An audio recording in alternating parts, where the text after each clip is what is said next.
Buen día, ¿cómo te va? Carlos y Marcos Benítez te saludan. ¿Cómo estás, doctora? Buenas, Carlos. Buenos días, Marcos. Felices Pascuas antes que nada. Gracias, doctora. Gracias, doctora. Gracias. Gracias por atendernos también. Igualmente para vos, felices Pascuas. Doctora, te Gracias. estamos molestando mucho ya, no sé si mucho o poco, pero por lo menos antes de esta Semana Santa, de estos días santos, por esa decisión que tomaste de enviarle preso a los tres jóvenes. Yo había escuchado, y bueno, con Marcos también escuchamos el argumento tuyo, que nos habían pasado ahí, pasaron acá por la radio. ¿Por qué decretaste la prisión de estos tres jóvenes? Entonces, escuchamos un poco y hay muchas interrogantes que se presentan, ¿verdad? O sea, para mí en particular, atendiendo otros casos en donde vos te mostrabas mucho más garantista, por decirte. O sea, te cito el caso del señor este que intentó robar Carne. la carne y después dejó otra vez. Y esa imputación le devolviste a la fiscal, creo que Noguera, Rosa Noguera, A ¿verdad? Rosa. Si no me equivoco. Bueno, y después esos trámites de oposición que le diste en el caso de EMPO, conocido como EMPO, al sobreseimiento definitivo, creo que de Ortuoste, y tu razonamiento era un razonamiento sencillo, lógico, entendible. O sea, ¿quién era el beneficiario? La empresa, porque entonces solamente se le condenó a la contadora que asumió de que falsificó, ¿verdad? Bueno, Sí. entonces Ni para siquiera se le escuchar, condenó. ¿cómo? Ni siquiera se le condenó. Esa, Sí, Ella fue, una ella fue suspensión. beneficiada con una salida alterna al proceso. Hoy se encuentra sobreseída ya la contadora. bueno, y porque la pregunta era muy sencilla, era muy lógica. ¿Quién se benefició con esa falsificación o esa adulteración? Y bueno, la empresa. Entonces, No. pero bueno, lo que queremos, por ejemplo, consultarte es qué encontraste, porque viste que escuchamos tantas versiones, escuchamos la versión de la defensa, lógicamente que defiende, pero, o sea, para escuchar un poco tu versión, ¿qué encontraste para decretar la prisión preventiva de estos tres jóvenes? Primero que nada, eh, analicé el caso puntualmente. Mm, En este caso, había una conjunción de hechos punibles, mm, lo cual en otros casos no se da. mm, Esta conjunción de hechos punibles hacen una expectativa de pena muy alta, mm, lo cual en su análisis en conjunto los procesados no presentaron al momento de su audiencia de imposición de medidas eh, un arraigo suficiente, no presentaron una fianza real, no presentaron la acreditación de quiénes eran los supuestos fiadores personales, mm, es decir, ni siquiera realmente su condición o su lugar de trabajo o cuál es su función dentro de su vida. Por mm, ejemplo, no mm, dijeron es mi papá, es mi mamá, ellos están trabajando en tal lugar, tienen este arraigo.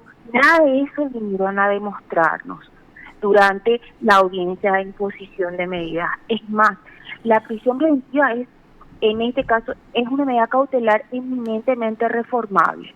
Los hechos que ocurrieron son hechos graves, mm, que a criterio de esta judicatura interina merecían la prisión, el instituto procesal de la prisión preventiva. Es cierto, son personas sin antecedentes, la prisión preventiva es la última ratio, el derecho a manifestarse es un derecho garantizado en la Constitución Nacional, pero mm. donde comienzan mis derechos, terminan los tuyos.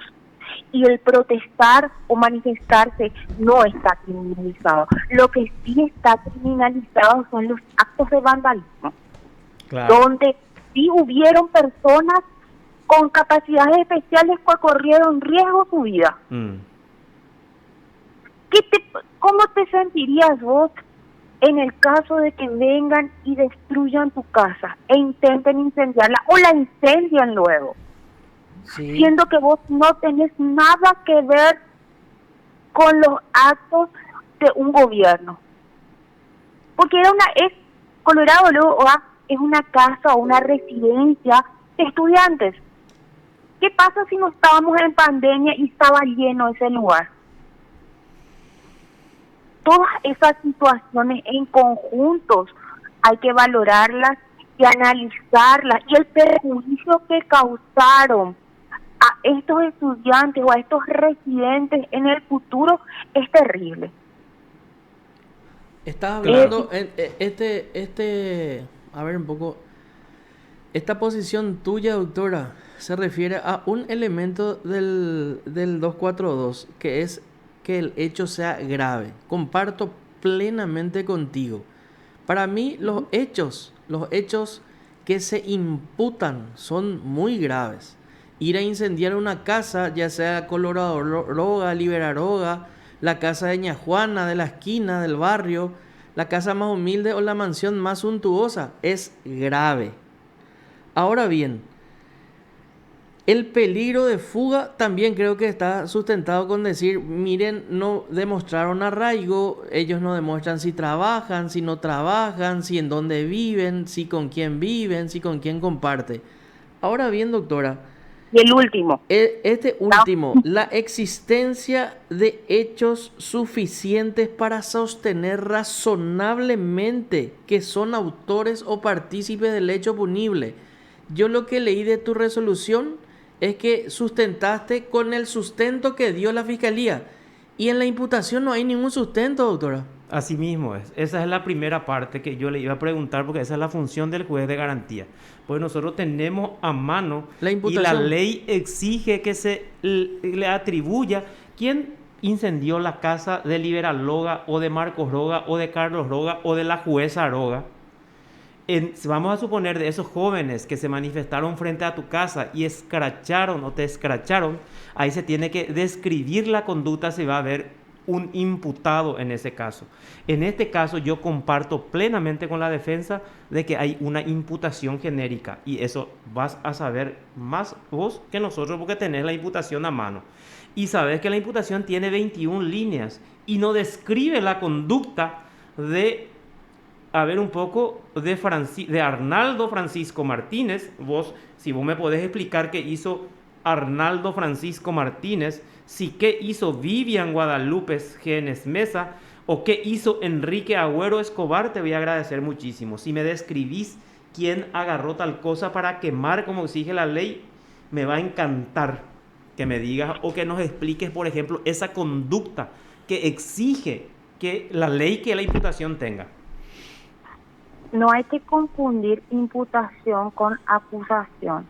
No lo digo que ustedes están confundiendo, pero también el 302 y siguientes exige meros actos de sospecha. Es decir, con la sospecha, la existencia de una sospecha y elementos que puedan sustentarlos a inicio, ya se puede imputar. Sí, o ya tiene la facultad para imputar. La descripción de hechos individual y precisa se hace con el acta de acusación en el caso que lleguen a una acusación, porque estamos que pueden tener salidas alternas al proceso. El proceso se está iniciando. En este momento, en el momento en que dicté la prisión preventiva, el juzgado solamente se encarga de verificar el peligro de fuga y el peligro de obstrucción. Son dos elementos que debe tener en cuenta el juzgado a los efectos de poder garantizar si va a sujetarse o no al proceso. Tenemos de que en casos anteriores se han fugado, se fueron al Uruguay. ¿Qué pasaba si yo les daba una medida menos gravosa y al día siguiente amanecían en el Uruguay o en la Argentina? Iban a estar diciéndome que yo permití la fuga de estos imputados, posibles autores. Nadie dice es autor del hecho punible. El autor del hecho punible solamente se va a ver con una sentencia firme y ejecutoriada. En este momento el Ministerio Público correctamente tuvo indicios y sospechas. por lo cual imputaron. ¿Y qué existe? Lo que pasa es que, doctora, yo respeto mucho la posición de la doctora, lo que está diciendo, pero yo no comparto, ¿verdad? No comparto porque... ¿Por qué? Porque en realidad peligro de fuga y obstrucción a la investigación son dos elementos que pueden estar conjunta o separadamente, o dice, ¿verdad? Pero Sí, lo que no puede, lo que no puede faltar, en este caso conjuntamente, y te repito, doctora, comparto, puede haber peligro de fuga o puede haber obstrucción a la investigación. Comparto contigo. Lo que yo no encuentro en tu resolución, y obviamente eso proviene ya de la imputación, es este segundo elemento que no puede faltar en la prisión preventiva: que existan hechos suficientes para sostener por parte del Ministerio Público razonablemente que sean autores o partícipes de un hecho punible. Y para eso se conjuga con el 302 esta parte que dice describir sucintamente el hecho o los hechos que se le imputan a los ciudadanos, a cada uno. Si nosotros solemos tener un ejemplo acá, en la esquina de la Conquista y Capitán Aranda está parado Carlos Benítez, se acerca Marcos con Elvio Franco y Elvio le apunta con una pistola y Marcos le empuja y le saca su billetera y su celular. Esa es la descripción sucinta del hecho de robo agravado en este caso. Lo que a mí me parece nomás el error del Ministerio Público en este caso es que dice, se quemó Colorado Droga, magnífico, excelente, es un hecho gravísimo, pero no describe, Vivian se fue, agarró el combustible y lanzó. Y se le veía al Roberto, no me acuerdo el nombre del otro, arrojar bomba molotov hacia Colorado Droga. No existe eso, porque nosotros tenemos acá la imputación, tiene 21 líneas y no tiene en ninguna letra no dice eso. Eso es lo que yo no comparto contigo, doctora. Técnicamente hablando, ¿verdad? O sea, cada uno tiene su posición, obviamente, ¿verdad? Claro, el derecho es eso. Claro, pero hay un requisito para la imputación. O sea, ¿qué es lo que dice la imputación? ¿Qué es lo que el 300 que leíste, Marco? El 302 es describir sucintamente el hecho, los hechos que se le imputan. Vamos a suponer que yo sea el alumno y la doctora sea la profesora. Sí. Entonces le dejo a la doctora que me explique a mí como alumno cómo entiende eso y qué debe contener la imputación, doctora. Porque yo creo que vos sos catedrática también. Sí, o sea, Yo soy una eterna aprendiz. Sí, no, ya sé, no, pero es importante. Una eterna alumna soy, sí, porque todos los días estamos y en la vida todos somos alumnos, o sea, donde no nos vamos a recibir nunca, no vamos a tener nuestro título hasta que moramos. De hecho, somos todos eternos aprendices acá, sí. Pero por eso estamos discutiendo en base Sí, porque le llamamos, porque ella es abierta, sí, claro, escucharle por a eso. ella y siempre le llamamos, ¿verdad?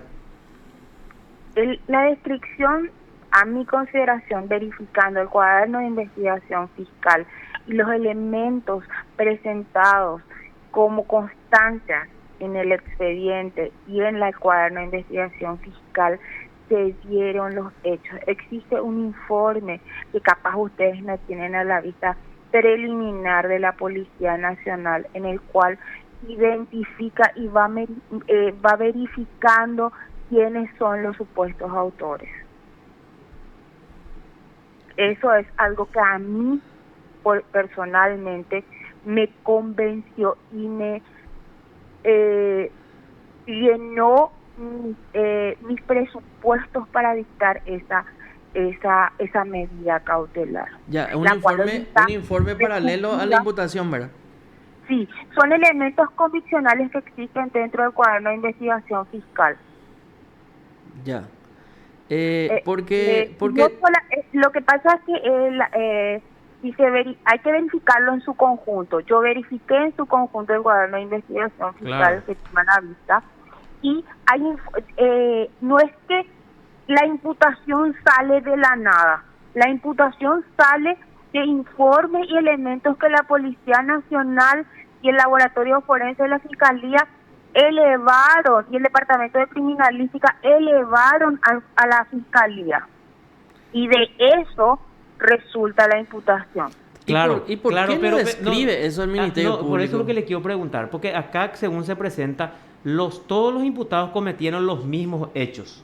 O sea, Claro, cometieron el cuatro... grado de participación o el grado, eso que vos querés que describa, es lo que va a describir en su momento un requerimiento conclusivo, sea cual fuere, sea una acusación, sea un requerimiento de procedimiento abreviado, sea una suspensión condicional de procedimiento.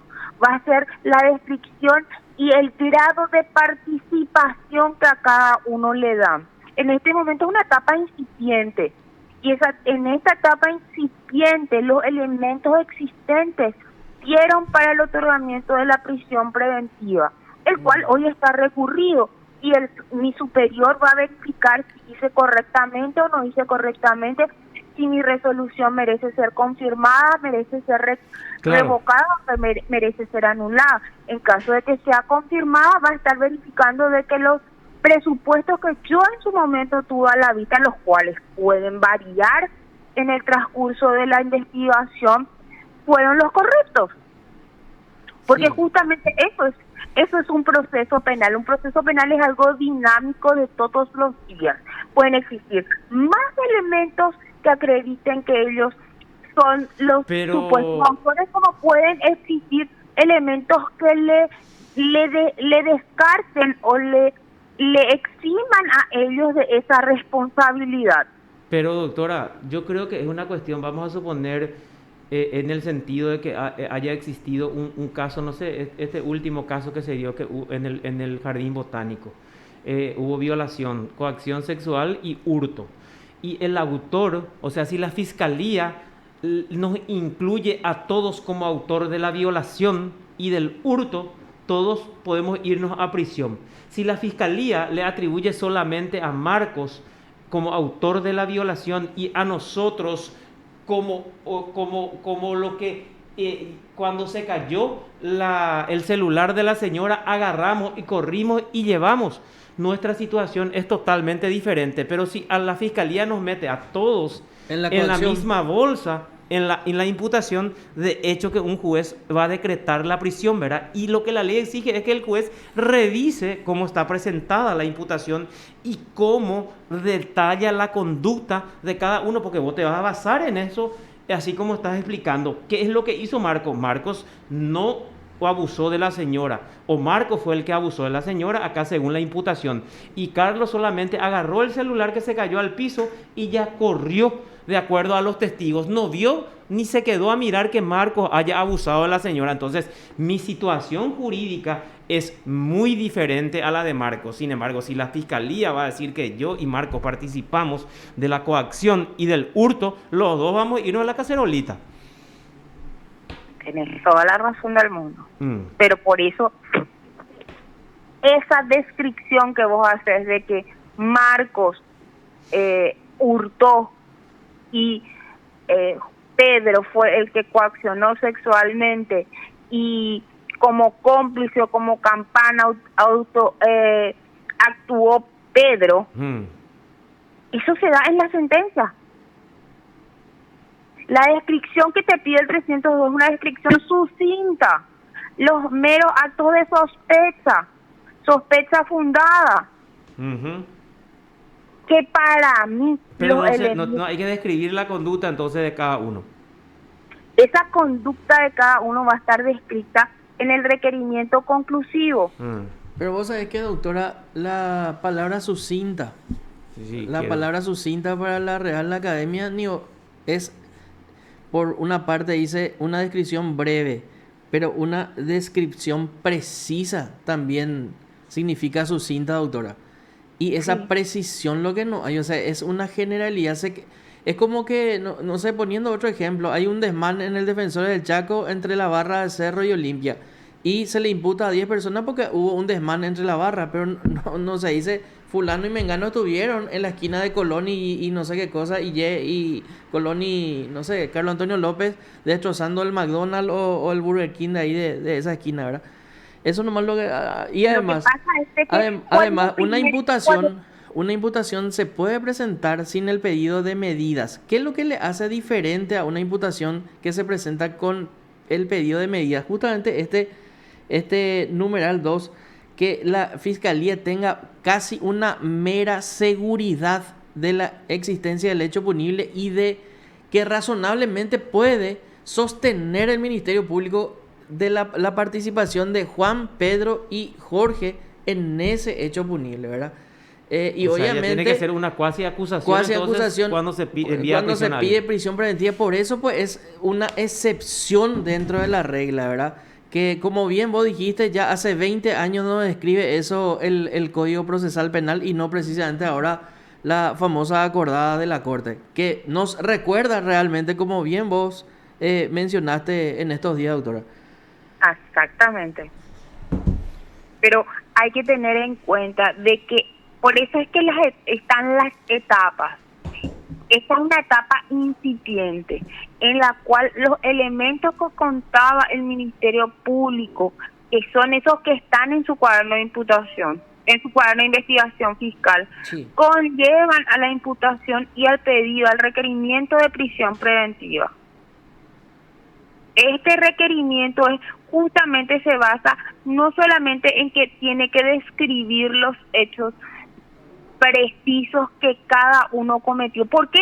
Porque para eso está la investigación, para eso se le da el plazo de 6 meses, en el cual puede existir nuevos imputados, pueden existir personas desvinculadas del proceso, como hay muchísimos casos en los cuales se le procesa, exactamente el caso de la Barra Brava, del desmán de la Barra Brava, se le imputa a 10, después pueden llegar a juicio oral y ser todos absueltos, o en el transcurso del proceso pueden ser 2 con sobreseimiento definitivo, 1 con sobreseimiento provisional porque estamos a la espera de las cámaras, 1 con suspensión, otro con abreviado y otros con elevación de la causa a juicio oral.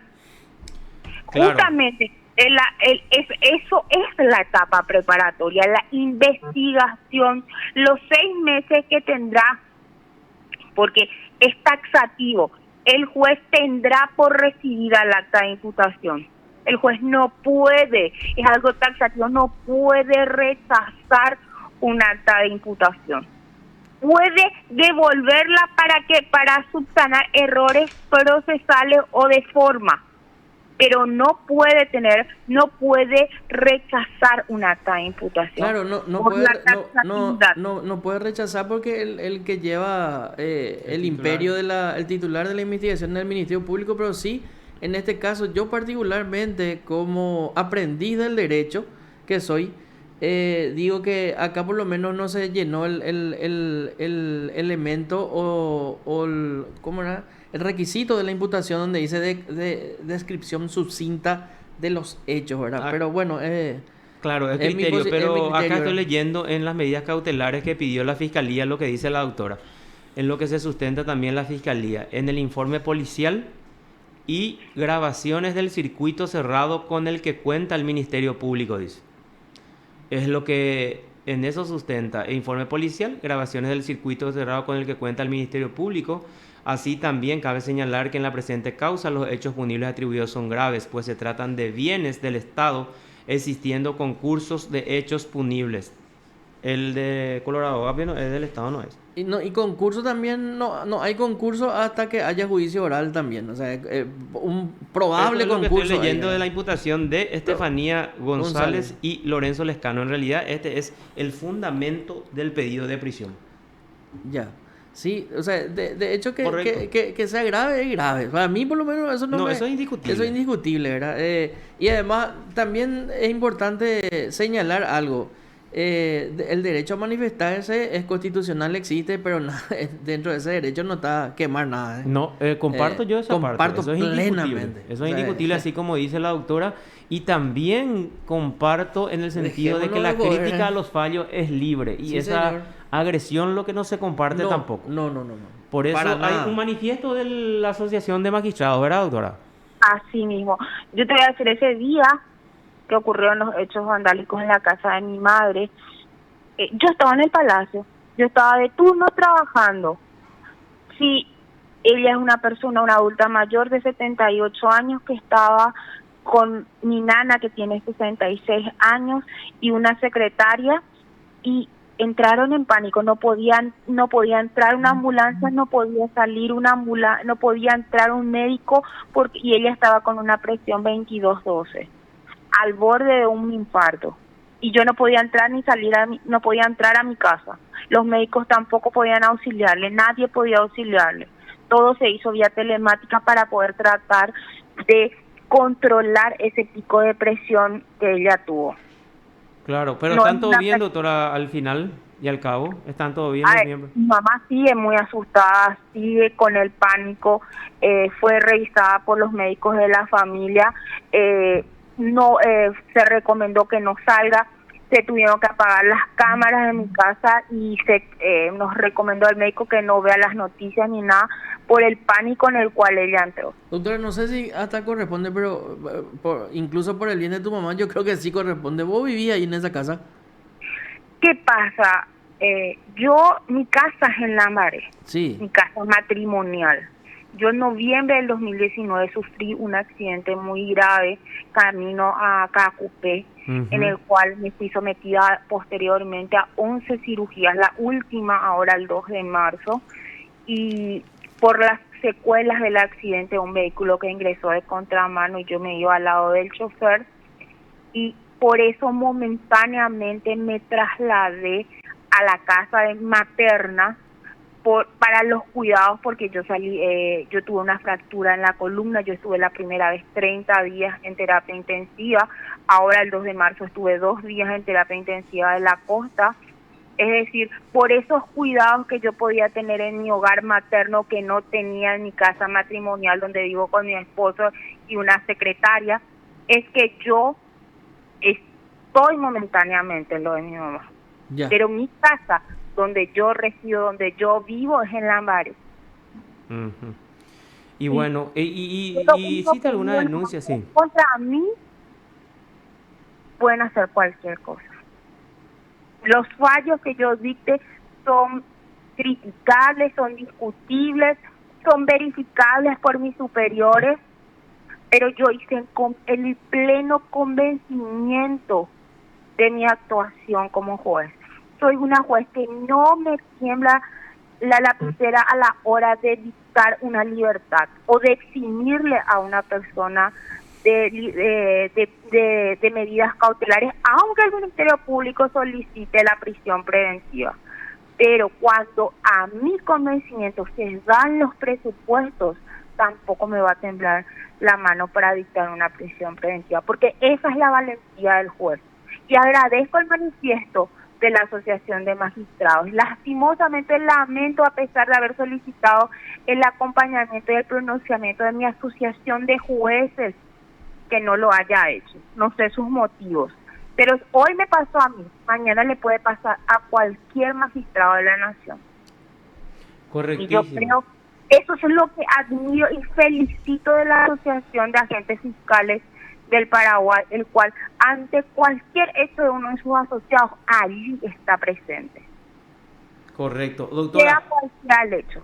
perfecto. Doctora, ahora te quiero preguntar, porque también circuló por todas las redes sociales, por los grupos de WhatsApp. ¿Vos sos afiliada a la ANR? El 9 de noviembre del año 2007, yo solicité la suspensión en mi afiliación. Es decir, estoy más tiempo suspendida en mi afiliación que siendo activa. Es decir, estoy con permiso de afiliación hace casi 14 años. ¿Cuándo ingresaste a la magistratura? Cuando ingresé, juré como juez el 1 de noviembre del 2007 y el 9 de noviembre yo ya presenté mi pedido de suspensión en el ejercicio de mis derechos y de mis responsabilidades como afiliada a una institución partidaria. Doctora, muchísimas gracias por atendernos y fue un gustazo como siempre hablar contigo. Gracias por la Igualmente. apertura y como debe ser un funcionario Gracias, para explicar los motivos de sus decisiones, doctora. Muy amable. No, cariño y muy felices Pascua y a las órdenes cuando sea. Gracias, doctora. Igualmente. Te informó PDS Radio TV Digital. La doctora Hilda Vallejo. Claro. Ella Hoy votada. había quitado. Hilda Vallejo. Vamos a decirle nosotros Hilda Vallejo. Nosotros acá por lo menos... Porque ella ya nos imperio de la aclaró ley. que había adoptado ese Sí. apellido.